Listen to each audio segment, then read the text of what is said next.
Welcome to Haunted Voice Channel. Before we get started, just a quick reminder, there are minimal ads in this video. If you enjoy the content, please hit the like button and subscribe. It really helps me create more stories for you. Also, I'd love to know where you're from and what time you're watching.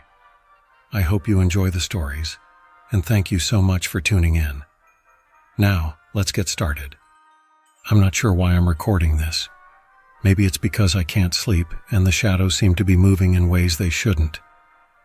Maybe I just need to leave a record in case I don't make it back.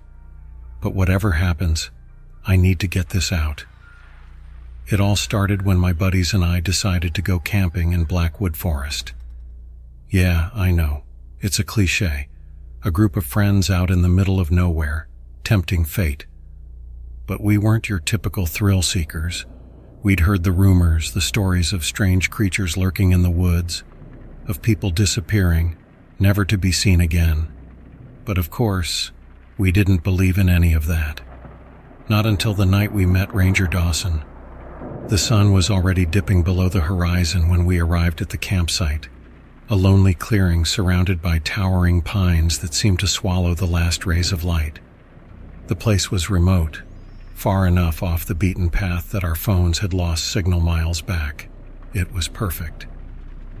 As we set up camp, a figure emerged from the shadows, a park ranger. He was tall, gaunt, with a face etched in shadows and lines that spoke of too many sleepless nights. He introduced himself as Ranger Dawson, and without even a hello, he said, "I hope you folks know what you're doing out here. These woods have a way of changing people."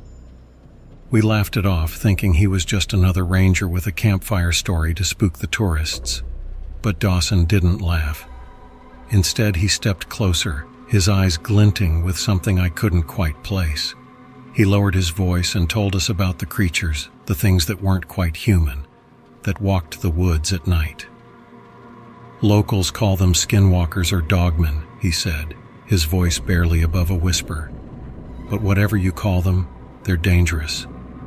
They mimic sounds, call out your name in the dark, make you think you're hearing things." He paused, scanning the tree line as if he expected something to emerge right then. "Just don't leave the fire, and if you hear someone calling your name, no, you didn't." With that, he disappeared into the woods, his warning hanging heavy in the air. We tried to shake it off, chalk it up to local superstition. But as the fire crackled and darkness settled around us, I felt the weight of those woods pressing in. Every creak of a branch, every rustle of leaves seemed sharper, more sinister. Hours passed. We sat around the fire, telling jokes, trying to keep the mood light, but the forest had grown silent. Too silent. Even the crickets had gone quiet, and the air felt thick, like something was watching us. And then, it started. At first, it was a distant rustling, like something moving through the underbrush. We brushed it off, assuming it was just a deer or maybe a raccoon. But then we heard it again, closer this time and accompanied by a low, guttural growl that sent chills up my spine. The fire flickered as a shadow moved at the edge of the light. We all turned, squinting into the darkness, but saw nothing. One of my friends, Jake, called out, laughing nervously, "Nice try, Dawson. We're not falling for it." But the shadow didn't respond. Instead, it seemed to grow, stretching up to the height of the trees before slipping silently back into the darkness. I don't know how long we sat there, staring into the woods, waiting for something to jump out at us. And then, from the blackness, I heard my name. It was soft, almost a whisper, but unmistakable. "Chris." I whipped around, scanning the trees, but there was no one there. I knew my friends hadn't said it. I could see them, frozen with the same look of terror on their faces. Another voice followed, this time louder, more insistent. "Jake." Jake's face went pale and he opened his mouth to answer, but I grabbed his arm, shaking my head. "Don't, that's what they want." And then we saw it. A figure standing just beyond the firelight. It was tall, hunched, with limbs that seemed too long, too thin, as if someone had stretched a human shape into something unnatural. Its eyes glinted in the darkness, reflecting the firelight like a pair of hungry predators. But the worst part, it had Jake's face. Or at least, it tried to. Its features were distorted, shifting, as if it couldn't quite remember what a human looked like.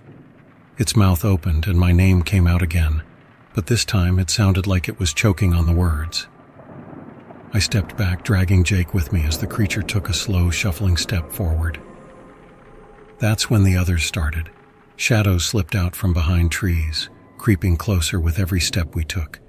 Each one wore a face we recognized, my friends, my family, even my own. But they were all wrong, twisted, mocking, like something had taken the faces of people I loved and distorted them into a sick imitation. We ran. We didn't look back, didn't stop until we burst into a clearing, panting and gasping for breath. But as we stood there, catching our breath, the silence fell again. And in that silence, we heard Dawson's voice. "I warned you. They don't let you leave once you've seen them." We spun around, but he wasn't there. Just the trees, stretching out like skeletons under the moonlight. And then, a new horror dawned on us. We had been running in circles. The shadows were closing in, and Dawson's warning echoed in my mind over and over. That was 3 days ago. I don't know how I'm still here. I don't know if this message will ever reach anyone. But if it does, if you're listening, remember this. Don't answer when they call your name. And never ever go into Blackwood Forest at night, because once you see them, they never let you go. I've been a park ranger for almost 5 years, and I thought I'd seen it all. I've dealt with wild animals, reckless campers, and the occasional ghost story passed around by my fellow rangers, but none of that prepared me for what happened in the thick woods of Black Pine. It all started a week ago. I was assigned the graveyard shift, patrolling the eastern sector, which is notoriously dense and rarely visited by tourists. It was just me, my flashlight, and the low hum of the radio. It was cold for early autumn, and the fog sat thick between the trees like a living thing, curling around trunks and branches, obscuring my view. Around midnight, I started hearing strange sounds. At first, it was just a low rustling. Probably a deer, I thought. But as I walked further, I heard a faint whistle, melodic and almost human.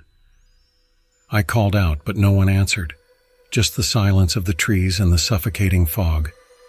I kept moving, my senses heightened, every snap of a twig or rustle of leaves setting my nerves on edge.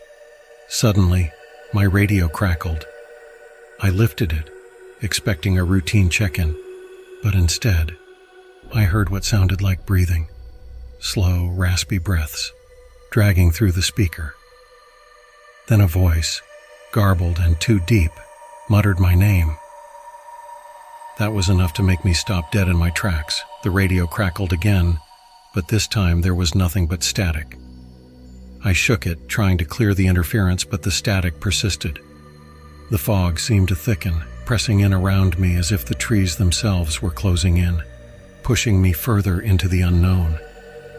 And then, out of nowhere, I saw it. A figure standing between the trees about 30 feet ahead.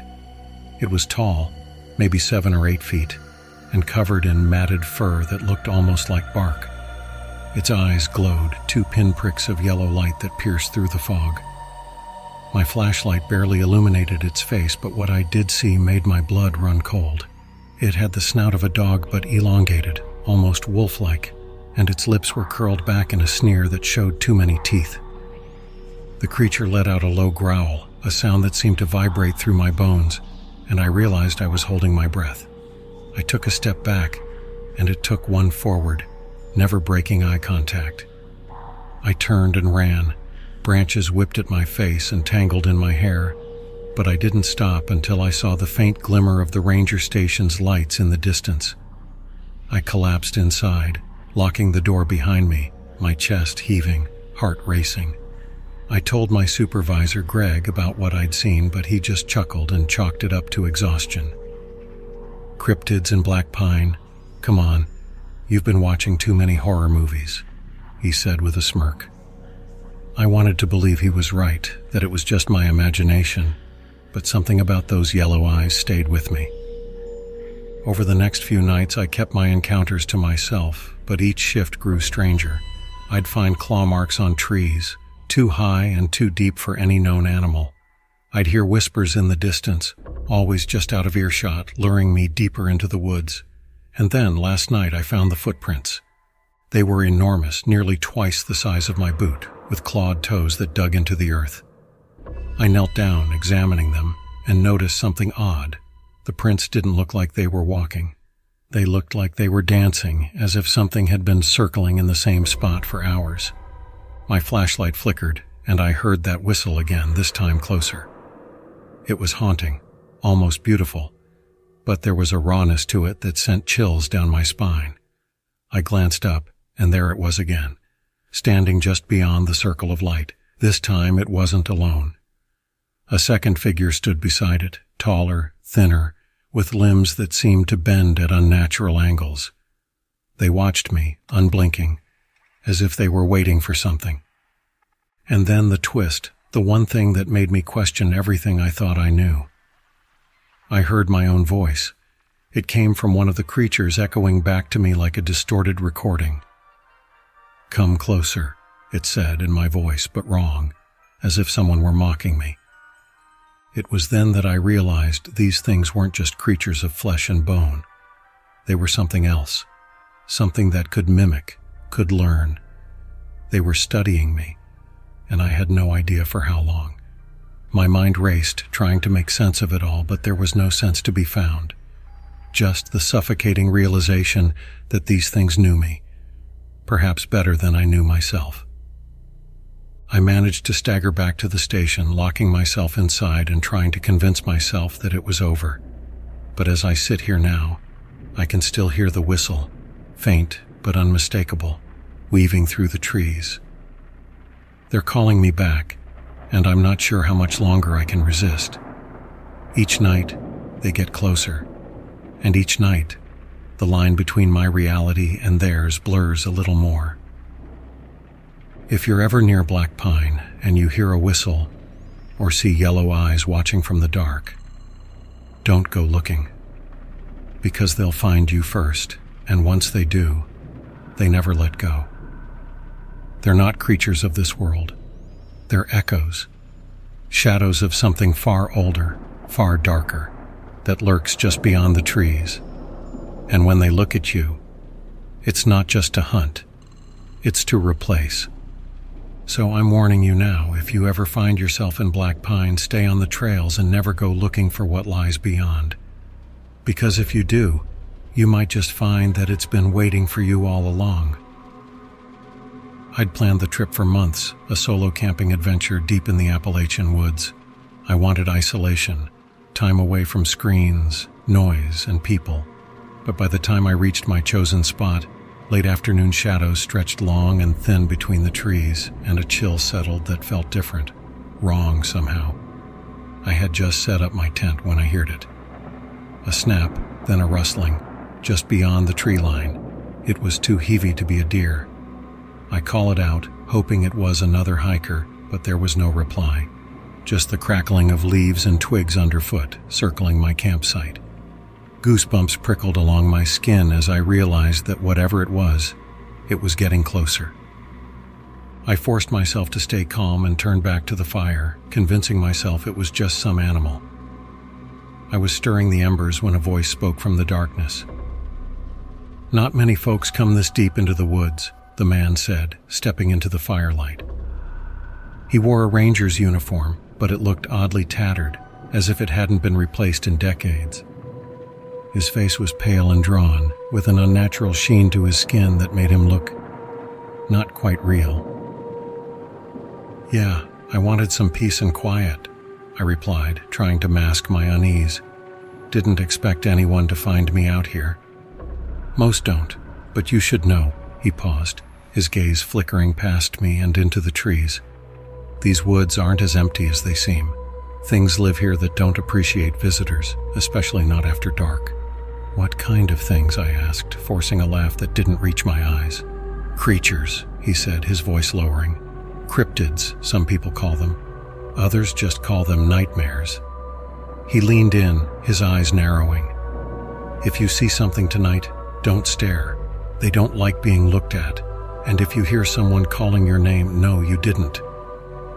Before I could reply, he was gone, blending into the shadows as if he'd never been there. I felt a tightness in my chest as I turned back to the fire. The silence around me was thicker now, almost oppressive. I tried to shake off the encounter, telling myself he was just trying to spook me.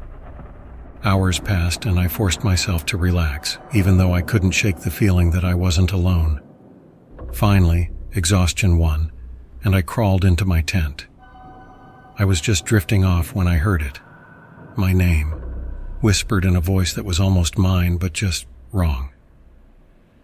"Hey, you out there?" the voice called, soft and distant. My heart hammered in my chest and I lay frozen, every muscle tense. It was coming from the woods, moving around my camp in slow, deliberate circles. I squeezed my eyes shut, trying to block out the sound, but it kept coming closer and closer, until it felt like the voice was right outside my tent.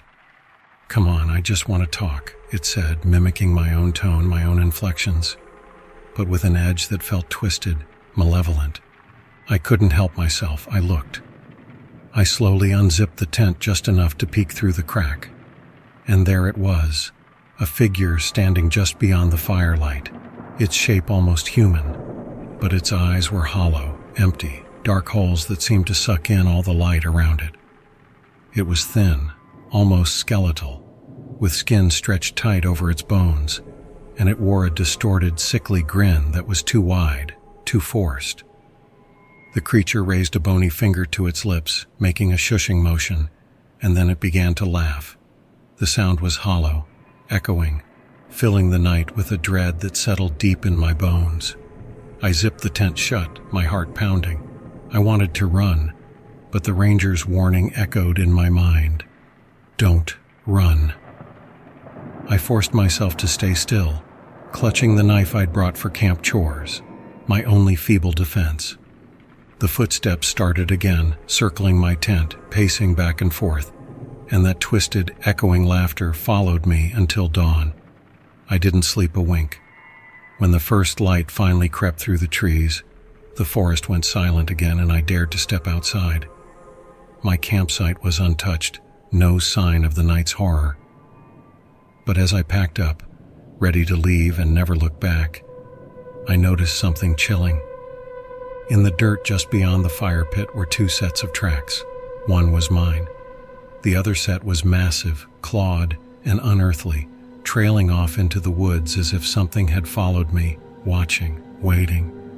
And just a few feet away, I found something even stranger.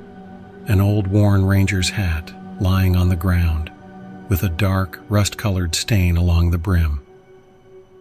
I hiked out of those woods as fast as I could, feeling eyes on my back the entire way. When I got back to the trailhead, I stopped by the ranger station, desperate for answers. I described the man I'd seen, the worn uniform, the strange warnings. The ranger on duty looked at me with an odd expression. "There hasn't been a ranger stationed out there in years," he said, shaking his head. "Not since old Ranger Clemens disappeared back in '82. They say he got lost, or maybe the woods took him. But folks around here have seen him sometimes, wandering the trails, warning campers. Just don't know if he's trying to protect them, or lead them to whatever got him." I left, heart racing, trying to shake the feeling that I'd been lured out there for some twisted purpose. And as I drove away, I glanced in the rearview mirror, half expecting to see the ranger's face staring back at me, his hollow eyes boring into mine. But the seat was empty. Still, sometimes at night I hear that laughter echoing in the dark corners of my mind, reminding me that the woods don't forget, and neither do the things that live there. I used to love camping. There was nothing like the feeling of being far from the buzz of city life, surrounded by nothing but the quiet serenity of nature. But that was before I took a solo trip to the Devil's Hollow, a stretch of dense forest well off the beaten path, Few ventured there, mostly because of the unsettling legends that had circulated for decades.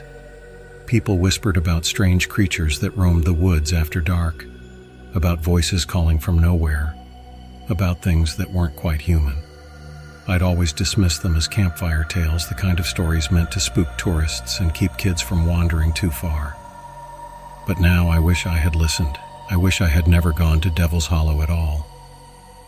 It was late afternoon when I arrived and set up camp near a small clearing. The sun was low, casting long shadows through the trees, and the air was thick with the earthy scent of moss and pine. I pitched my tent, started a small fire, and cooked myself a simple meal. As the sun dipped below the horizon, the woods grew silent, save for the occasional rustle of leaves or the distant hoot of an owl. I found the quiet, peaceful, almost hypnotic. But then, around midnight, I heard something strange. It was a soft, rhythmic tapping, like someone knocking on wood. It started off faint, but slowly grew louder, echoing through the trees. I stepped out of my tent and shone my flashlight in the direction of the sound, but there was nothing there, just shadows dancing between the trunks. I figured it might be a woodpecker or some other nocturnal creature and shrugged it off, retreating back into my tent. As I lay there trying to drift off to sleep, I heard it again, closer this time, tap, tap, tap. My heart started to race. I told myself it was nothing, but then I heard a voice, faint and trembling, just outside my tent. "Help me." The voice was barely a whisper, but it sent chills down my spine. I sat up, straining to hear more. Again, the voice called out, this time a little louder. "Please, help me." It sounded like a woman, but something about it was off. Her tone was hollow, like she was mimicking a human voice without really understanding how. I unzipped the tent slowly, peeking out with my flashlight, but there was no one there. Just the trees, silent and foreboding, stretching endlessly into the darkness. Then, from the corner of my eye, I caught a glimpse of something moving between the trees.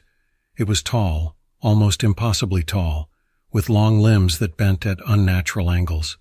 Its eyes glowed in the dark, reflecting the beam of my flashlight like two orbs of molten gold.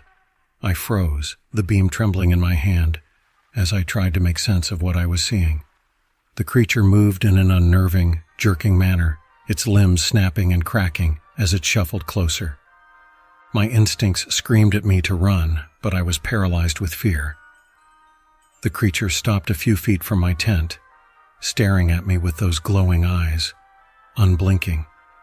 Then it opened its mouth, and the woman's voice came out again, even more distorted this time, like a recording being played backward. "Please, help me." I stumbled backward, crawling out of the tent and scrambling to my feet. I grabbed my pack and took off, not caring which direction I was going, just desperate to put as much distance as possible between me and whatever that thing was. I could hear it following me, its limbs snapping as it moved through the underbrush, matching my pace with ease. My flashlight flickered, the batteries dying just as I needed them most, and I was left running blindly through the dark, branches clawing at my skin as I crashed through the woods. I don't know how long I ran, but eventually I came to a small clearing and collapsed, gasping for breath. For a moment, everything was quiet. Then I heard it again. Tap, tap, tap. I whipped around, but there was no one there, just the darkness pressing in around me. I was about to keep running when I saw something on the ground, a small tattered notebook. I picked it up, my hands trembling as I flipped through the pages. They were filled with scrawled notes, descriptions of strange creatures and diagrams of twisted, monstrous figures. But one page caught my attention. It was a warning, written in bold, shaky letters. They can't mimic what they don't know. Run if you hear your name. Run, and don't look back. Just then I heard my name, whispered so softly it was almost lost in the wind. I dropped the notebook, every hair on my body standing on end. The voice came again, closer now, more insistent. "Come here, Alex. I need you." I bolted, not daring to look back, my mind racing with the realization that it wasn't just calling for help. It knew my name. Whatever it was, it knew who I was. I ran until dawn, finally emerging onto a narrow dirt road on the edge of the forest. I flagged down a passing truck, and the driver, a grizzled old man with weary eyes, looked at me with a mixture of pity and understanding. "Devil's Hollow?" he asked, and I nodded, too exhausted to speak. He nodded back as if he'd seen this before. "You're lucky," he said. "Most don't make it out." I've never gone back to those woods, and I've never been able to shake the feeling that it's still out there, waiting, watching, calling for me in the voices of those it has already taken. And sometimes late at night, when I'm alone and the world is quiet, I can almost hear it. The soft tap, tap, tap of its footsteps as it searches for its next victim. They call it the silent stretch, a part of the forest where the usual sounds of nature just stop. No birds, no insects, not even the wind. It was my job to patrol it, the deepest, most isolated area of Red Ridge Forest, where sunlight barely penetrates the thick canopy. They sent me there because I was new, and the veterans wanted to scare me. They said no one lasted long in the silent stretch. I should have listened. The first few nights were uneventful, just an unsettling quiet. But on the fourth night, I found something strange. A crudely carved wooden figure nailed to a tree. It was humanoid but wrong. Its limbs were elongated, twisted at odd angles, and its face had no features, just a blank, smooth surface. I took it down and brought it back to the station, where it sat on my desk, a curious artifact. But as soon as I removed that figure, strange things began happening. I'd wake up in the middle of the night, hearing faint footsteps outside my cabin, stopping just short of the door. And when I'd check, there was no one there, just a chill in the air that clung to my skin. At first, I thought it was a prank, a cruel initiation by the other rangers. But it didn't stop, and the noises grew louder, closer. One evening, as I patrolled deeper into the woods, I noticed something moving among the trees. At first, I thought it was a deer, but then I saw its eyes. They glowed a pale, sickly white, too high off the ground to belong to any animal I knew. I shone my flashlight in its direction, and it ducked behind a tree, fast and silent. I only caught a glimpse, but it was enough to make my stomach drop. It was tall, impossibly tall, with limbs that seemed to stretch on forever. And those eyes, those empty, piercing eyes, felt like they were seeing straight through me. I tried to rationalize it, telling myself it was a trick of the light, that my mind was playing games. But when I returned to the station, I found a new figure nailed to the tree just outside my cabin. It looked like the one I had removed, but this time the figure had crude, gouged-out eyes, hollow and black. I didn't touch it. I didn't dare. That night the footsteps returned, but now they weren't just outside. I heard them inside my cabin, circling my bed, shuffling across the wooden floor. I couldn't see anything, but I could feel a presence, cold and malevolent, watching me from the shadows. When I finally mustered the courage to turn on the light, the room was empty. But on my desk, where I had left the first figure, I found a new one. This one was smaller, and it looked like me. It was a twisted, disfigured version with gouged-out eyes and limbs bent at unnatural angles. Panicking, I grabbed my flashlight and headed back into the forest, desperate to find answers, desperate to escape the feeling that I was being hunted. The silent stretch was darker than ever, the silence pressing in on me like a weight. I didn't know what I was looking for. Maybe I was hoping to find that tall figure, to confront it, to end whatever curse I had unleashed by removing that first wooden figure. As I ventured deeper, I saw them, more figures nailed to trees, lined up in a macabre procession. They grew more grotesque the further I went, with twisted limbs and blank, hollow faces. And then, finally, I saw it. In the center of a small clearing beneath a tangle of vines stood a massive tree, its trunk scarred and blackened. Nailed to it was the largest figure yet, nearly as tall as I was, with a face carved into a horrible, screaming expression. and there, standing beside it, was the night watcher. It was even taller up close, its limbs impossibly thin, its skin stretched tight over bone. It moved silently, its joints creaking as it turned its blank, featureless face toward me. I wanted to run, but my legs wouldn't move. I was trapped, caught in its gaze, feeling like prey under the eyes of something that didn't belong in this world. The creature reached out a long, bony hand and pointed to the figures on the tree. I understood then they were warnings, boundaries that should never have been crossed, and I had crossed them, trespassed into its domain. I had taken something that didn't belong to me, and now I was paying the price. The night watcher leaned closer, its face inches from mine, and I felt its breath, cold and fetid, as it whispered words that I couldn't understand, but somehow felt deep in my bones. Then just as suddenly it vanished, leaving me alone in the clearing with nothing but the figures and the silence. I don't remember making it back to the station, but I woke up the next morning with a new figure on my desk. It was a perfect likeness of the night watcher, its limbs impossibly long, its face a blank, hollow void. I knew then that it wasn't over. The silent stretch had marked me, claimed me as part of its twisted domain. Now I hear the footsteps every night. They follow me, even when I leave the forest, even when I think I'm safe.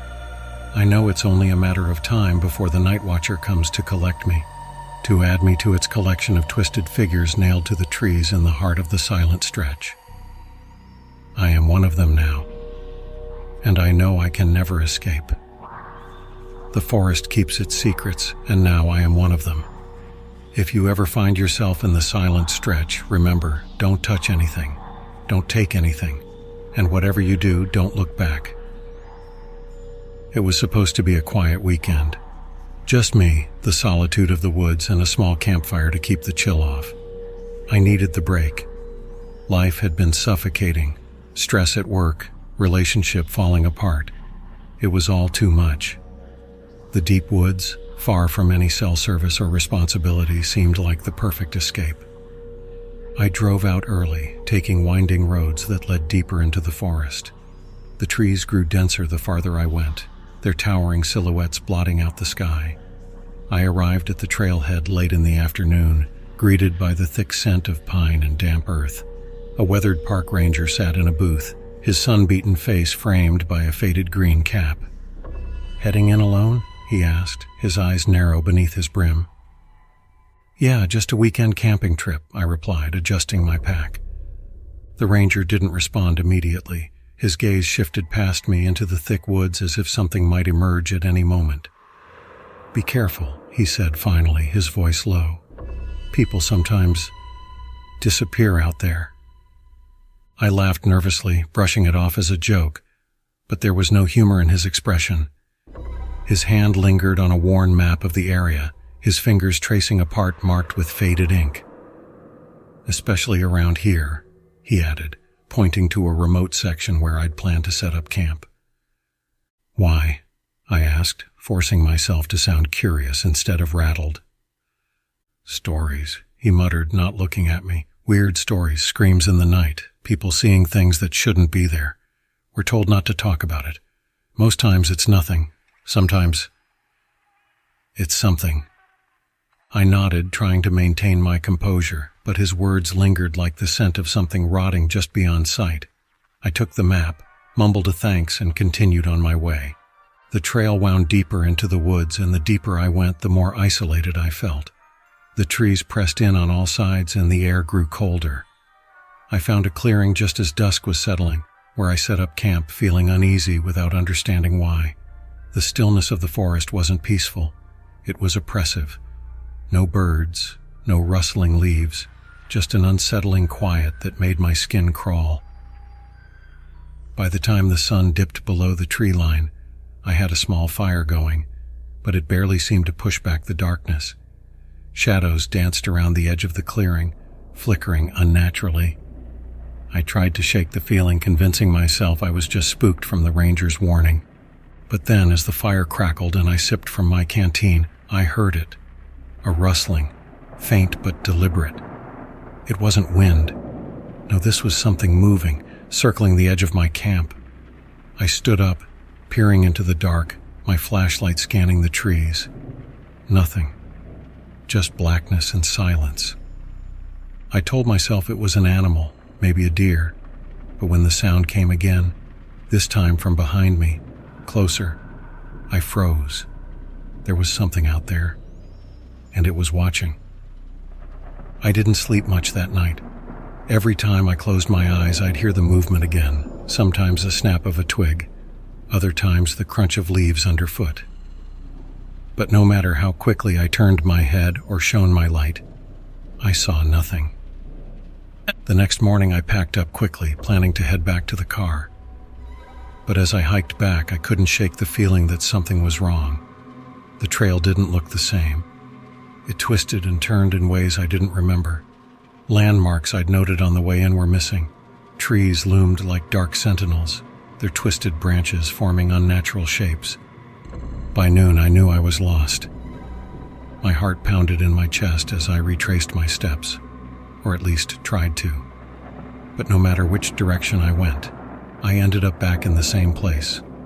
An ancient tree with thick, gnarled roots that seemed to pulse beneath the earth, almost alive. I was about to scream when I heard footsteps, heavy and purposeful, coming up behind me. I spun around, expecting to see another hiker or maybe a ranger. Instead, it was him, the ranger from the booth. Only now his uniform was tattered, his face pale and sunken.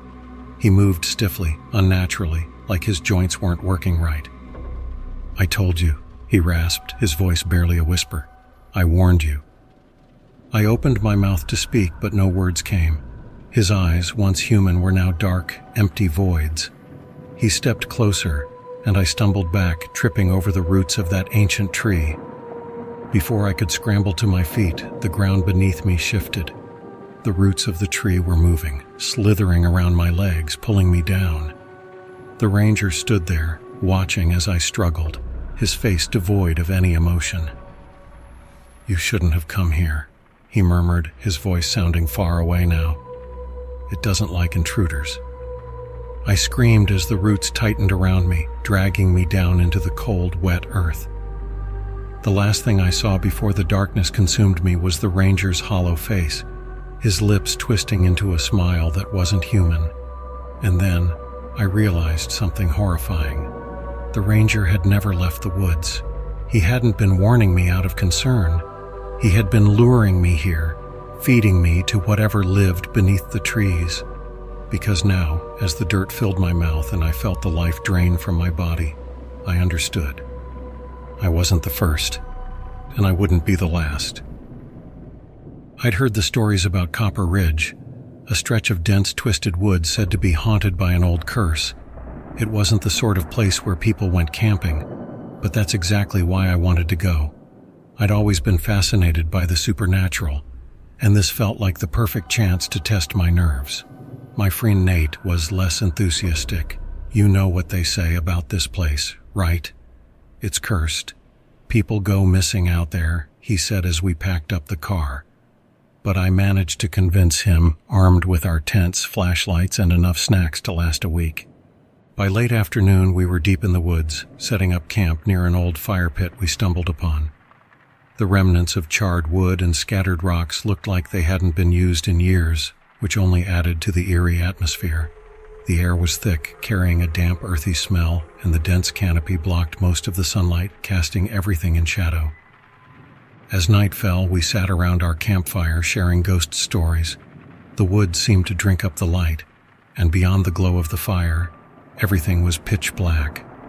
Nate started to relax, his earlier nerves melting away as he sipped his beer and laughed at the absurdity of the stories we'd heard. That was when we first heard it.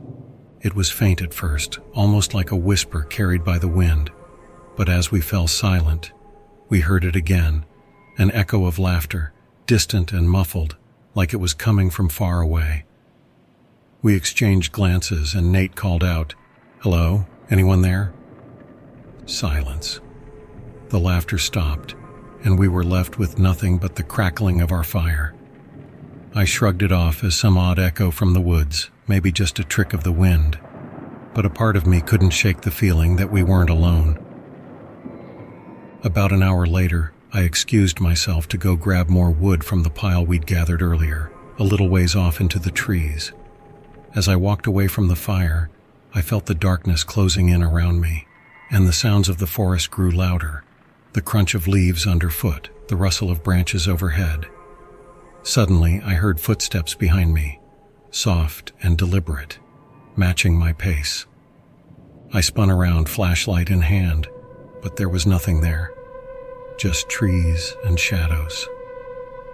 My heart pounded as I quickly gathered the wood and hurried back to the fire. When I got there, Nate was pale, his eyes fixed on something behind me. "Nate, what's wrong?" I asked, setting the wood down.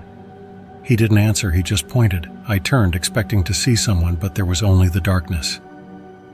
"Nate, there's nothing there," I said, trying to calm him down. He shook his head, finally tearing his gaze away. I saw someone standing behind you.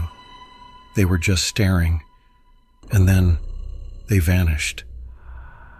We both tried to laugh it off, but I could see the fear in his eyes, mirroring my own. The laughter we'd heard earlier seemed a lot less innocent now. I tried to make small talk, anything to break the tension, but every little sound, the snap of a twig, the hoot of an owl, set me on edge. That's when we heard the voice. It was soft, almost too faint to make out, but unmistakable. It was my voice.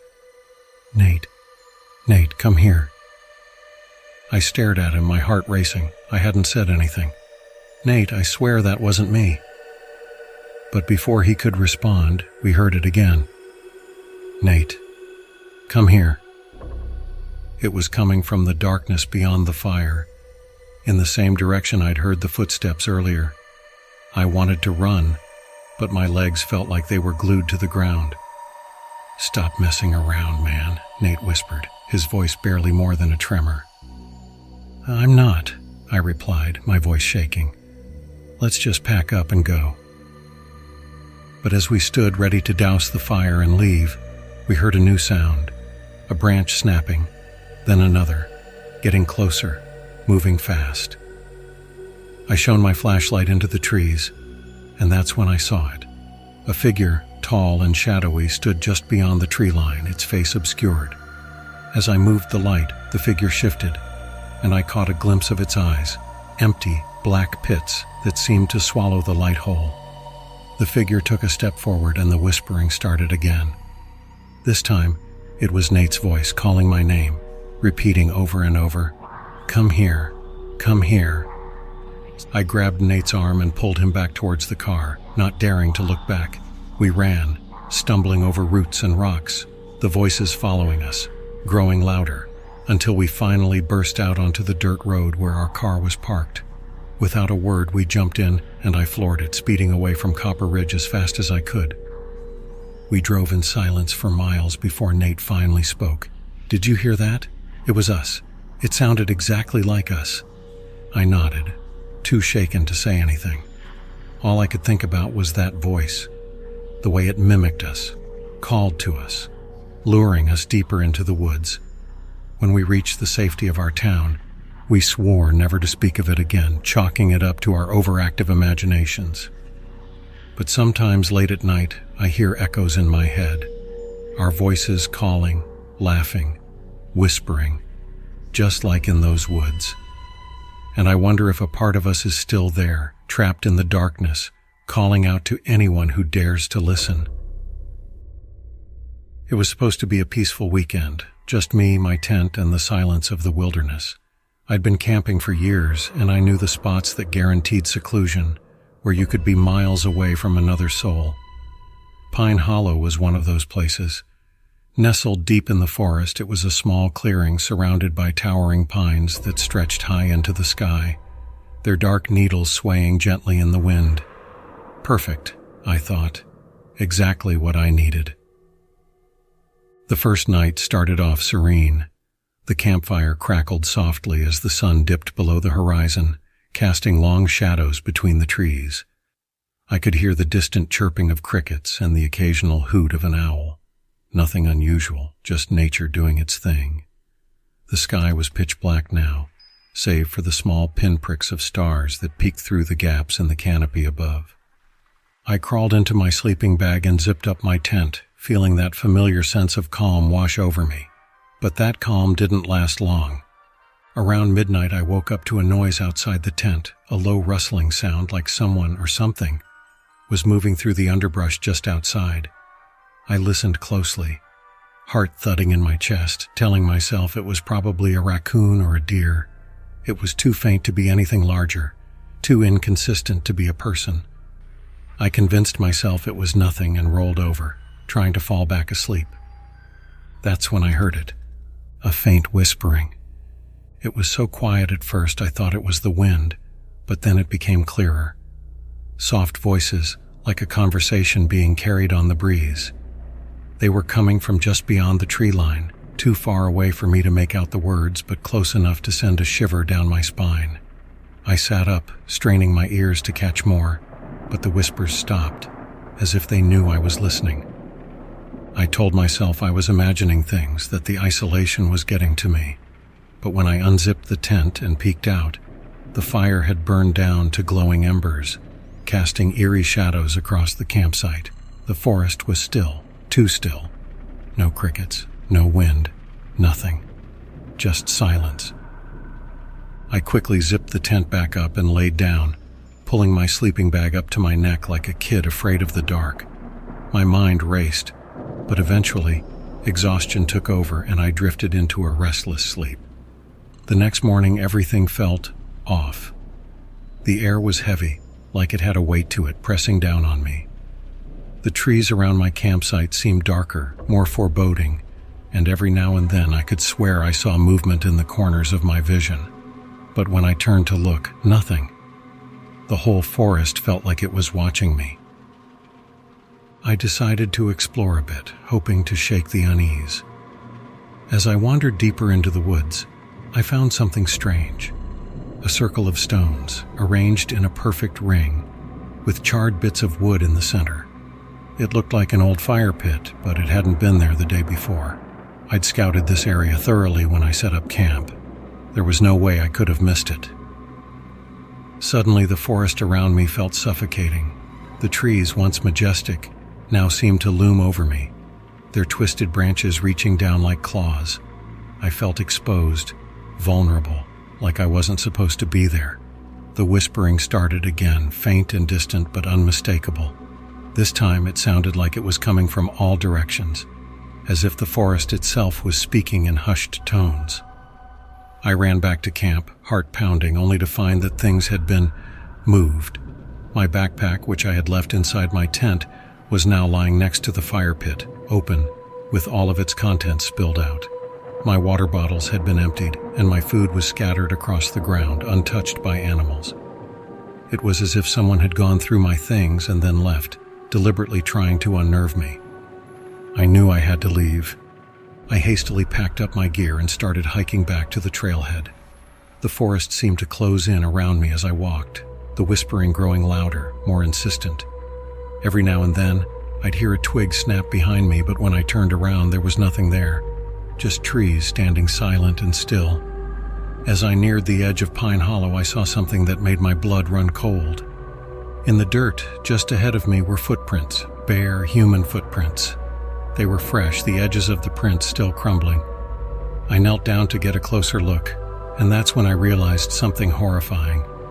The footprints were mine, but they weren't leading back the way I had come. They were leading deeper into the forest, back towards my campsite. I stood up, heart racing, and took a step backward. The whispering was louder now, almost deafening, like a chorus of voices just beyond my hearing. I looked down at the trail again, and my footprints were gone. The dirt was smooth, untouched, as if no one had ever walked there. Panic surged through me and I ran. I didn't care about the trail anymore, I just ran, branches whipping at my face, the whispering growing louder and louder until it felt like it was inside my head. I could hear my own breath, ragged and desperate, mixing with the voices. I don't know how long I ran before I broke through the tree line, stumbling onto the gravel road where my car was parked. The forest behind me was still silent once more, but I didn't trust it. I jumped into my car and sped down the road, not daring to look back. As I drove away, I glanced in the rearview mirror and froze. There, standing at the edge of the woods, was me. Or at least it looked like me. Same clothes, same face, same eyes. But it was just standing there, watching, with a cold, empty expression, unmoving as I disappeared into the distance. I've never been back to Pine Hollow, but sometimes, late at night when the wind is just right, I swear I can still hear the whispering. And every now and then, I catch a glimpse of someone in the mirror, a figure standing just behind me with my face, but I know it's not me, not really. I love camping, or at least I used to. There's something about being deep in the woods, surrounded by nothing but the sounds of rustling leaves and the distant hoot of an owl, that always made me feel free. It's a way to escape the noise, the chaos, the demands of life. But that's what I thought before that night. Before I discovered that sometimes isolation isn't peaceful. It's terrifying. Last fall, I decided to camp solo for the first time. I'd done it with friends plenty of times, but I wanted to challenge myself, prove I could survive a weekend alone with just a tent, a fire, and the woods. I chose a remote site tucked miles away from the nearest town. No cell service, no people, just me and nature. That first day was perfect. I hiked, collected firewood, and watched the sun dip beneath the horizon, painting the sky in hues of orange and pink. I set up my tent just on the edge of a small clearing. The trees surrounding me were dense, their branches intertwined like twisted fingers reaching toward the sky. It was serene. But as the darkness settled in, I started to feel it, this thickness in the air, a weight that made the hairs on the back of my neck stand up. It was subtle at first. I brushed it off as paranoia, the mind playing tricks in the isolation. But as the night went on, that weight grew heavier. I sat by the fire staring into the flames when I first heard it, a soft rustling in the trees just beyond the light of the fire. At first, I thought it might be a deer, maybe a raccoon. Normal forest sounds, right? But then, the rustling stopped, and there was a silence, so complete that even the chirping crickets fell quiet. Then it started again, slow footsteps, deliberate, coming closer. My heart started to race as I strained to listen. I called out, trying to keep my voice steady. "Hello? Is someone there?" No response. The footsteps continued just beyond the tree line circling my camp. They were too heavy for a small animal, too quiet for something large like a bear. They were human, or at least I thought they were. I grabbed the flashlight from my bag and shined it into the trees. Nothing. The light caught only the trunks of the tall pines and the tangled underbrush, but the sound persisted, moving slowly, deliberately around the perimeter of my camp. I should have left right then, packed up my stuff and bolted, but I didn't. I kept telling myself it was nothing, just my mind, my imagination. That's when I noticed the smell. It was faint at first, something damp, rotting, like wet earth mixed with decay. It drifted in on the breeze, wrapping around me, suffocating. My stomach churned and I had to fight the urge to gag. And then I saw it. At the edge of the firelight, just within the shadows, something moved. It was so quick, I almost thought I'd imagined it. A shape, a figure, ducking behind a tree. My pulse quickened as I aimed my flashlight again, the beam shaking in my trembling hands. There, a pale face peeking from behind the trunk just long enough for me to register its unnatural stillness. Its eyes, wide, hollow, and too dark, stared directly at me. The face didn't belong to any animal. It didn't even look human. It darted back into the darkness before I could react. I stood frozen, the flashlight beam dancing across the trees. My mind raced, trying to make sense of what I had seen, but it couldn't. It was all wrong. Its features too gaunt, its movements too fast, too twisted. The footsteps picked up again, now faster, almost frantic, circling me in the darkness. And then the whispers started. Faint, unintelligible, but unmistakably there. They came from all directions, soft voices overlapping each other as if multiple people were murmuring just out of sight. I spun in place, the flashlight doing nothing to pierce the oppressive dark. I couldn't breathe. My chest tightened as the whispers grew louder, closer, until it felt like they were right beside me. "Stop! Stop!" I screamed, stepping back toward the fire, desperate for the warmth, the light, the safety. The whispers stopped, the footsteps stopped. Everything went completely silent again, and then I heard it, right behind me. A voice, clear and cold, whispering in my ear, "Run." I didn't need to be told twice. I grabbed my bag, ditched the tent, and bolted. I ran blindly into the woods, my flashlight bouncing wildly, barely illuminating the narrow path ahead. Branches clawed at my face and arms as I stumbled through the underbrush, gasping for breath, but I didn't stop. I couldn't stop. The footsteps followed, but now they weren't circling, they were chasing. I could hear them right behind me, closer with every step, and that smell. God, it was so much stronger now. The air was thick with it, choking me, making my eyes water as I sprinted through the forest. I don't know how long I ran. It felt like hours, my legs burning, lungs screaming for air. But somehow, I reached my car. I fumbled with the keys, hands shaking uncontrollably, and finally threw myself inside, locking the doors. For a moment I sat there, panting, staring into the trees, expecting to see something, someone, burst from the darkness. But there was nothing, just the stillness of the woods. The engine roared to life, and I sped down the narrow dirt road, glancing in my rearview mirror every few seconds. As the distance between me and the campsite grew, the oppressive feeling started to lift. I almost let out a breath of relief. Almost. And then, as I turned onto the highway, I glanced one last time in the rearview mirror. Something was sitting in my back seat. Pale face, wide dark eyes staring back at me. The whispers returned. I should have known better than to go camping alone. It had been years since I'd gone out into the woods. Work had consumed most of my life, and what little free time I had was spent in front of a screen. So when the idea struck me, driving out to the middle of nowhere, setting up camp and just disconnecting, it felt right. The drive took me 6 hours north, into the heart of the dense, secluded wilderness. I left my phone in the car, not because I wanted to, but because there was no signal this far out. It was just me, the thick expanse of trees and the cool, biting wind that seemed to whisper secrets between the leaves.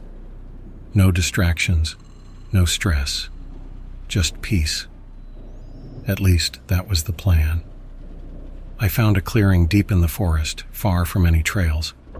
Perfect. The sun was dipping low by the time I got the tent set up, painting the trees with hues of deep orange and purple. The forest was alive with sounds, crickets, the rustle of small animals in the underbrush, the occasional distant hoot of an owl. All the familiar, comforting noises of nature. For the first time in months, I felt at ease. As darkness fell, I started a fire. I sat there just watching the flames lick at the cool night air, listening to the wood crackle and pop. The world around me seemed to quiet down with the fall of night. A deep silence settled over the woods. It wasn't unsettling, not yet. It was just still. A twig snapped. I flinched, my head snapping towards the sound. But there was nothing. Just the dark stretch of forest beyond the reach of the firelight. I laughed at myself. Too much city living had made me jumpy. It wasn't until later, as I was lying in the tent trying to sleep, that the real unease began to creep in. You ever have that feeling when you know someone's watching you? I felt it then, that thick, unsettling pressure at the back of your neck. My heart started to race, pounding in my chest. The wind outside had died down, and the crickets had fallen silent. I lay there, eyes wide open, staring up at the ceiling of the tent, listening. Every small sound felt amplified, the rustling of the nylon fabric, the faint creak of a tree branch somewhere in the distance, and then unmistakable footsteps. Not the soft padding of an animal, not the skittering of a squirrel, or the crackle of leaves from the wind. These were slow, deliberate footsteps, heavy, close. They circled the tent. I held my breath, my heart hammering so hard I was sure whoever or whatever it was could hear it. I wanted to move, but I felt frozen, trapped. The footsteps stopped just at the edge of the tent, right by my head. I could hear shallow, uneven breathing. I squeezed my eyes shut, praying it was some stupid prank, maybe another camper messing with me. But deep down, I knew I was alone out here. After what felt like an eternity, the breathing stopped. The footsteps moved away, slowly, fading back into the woods. I didn't sleep. I couldn't. I spent the rest of the night wide-eyed, clutching the knife I'd packed, staring at the thin walls of the tent as if they'd offer me any protection. Dawn couldn't come fast enough. When the first rays of sunlight finally broke through the trees, I scrambled out of the tent. The fire had long since gone out, leaving nothing but cold ashes. But that wasn't what froze me in place. Around the camp, in the dirt, were footprints. Bare, human footprints, circling the tent, wandering off into the woods. I hadn't imagined it. I packed up as fast as I could. Every crack of a branch, every gust of wind sent a jolt of panic through me. I felt like I was being watched the entire time. I kept glancing over my shoulder, expecting to see someone or something watching me from between the trees. It wasn't until I was halfway back to my car that I heard it again, the footsteps. But this time, they weren't behind me. They were ahead of me. I froze, my body drenched in cold sweat. Slowly, I scanned the path, and that's when I saw him, standing maybe 50 feet away, barely visible through the trees. A man. His skin was pale, too pale, like he hadn't seen the sun in years. His hair was matted and long, hanging in greasy clumps around his face. But what struck me most were his eyes. They were wide, unblinking, and they were locked onto mine. I couldn't move. He didn't either. We just stood there, staring at each other through the trees. Then, without a word, he turned and walked off the trail, disappearing into the woods. My legs felt like lead, but I forced myself to move, to keep walking as fast as I could without breaking into a full sprint. I didn't want to follow him, but he was heading in the same direction I was, back towards my car. When I reached the parking area, it was empty. My car was the only one there, exactly as I'd left it. Relief washed over me as I fumbled with the keys, threw my gear in the trunk, and slammed the door shut. I didn't even bother buckling my seatbelt before I turned the ignition and peeled out of there. I must have driven for hours before I finally pulled over to catch my breath. I was shaking, my mind racing with what I'd seen. Who was he? What did he want? Why had he been watching me? Then I glanced in the rearview mirror. There, sitting in the back seat, staring at me with those same wide, unblinking eyes, was myself. But not me. A twisted version of me. Pale, gaunt, hollow, grinning. Eyes black as night. "I never left," it whispered. "You just forgot." And that's when I remembered.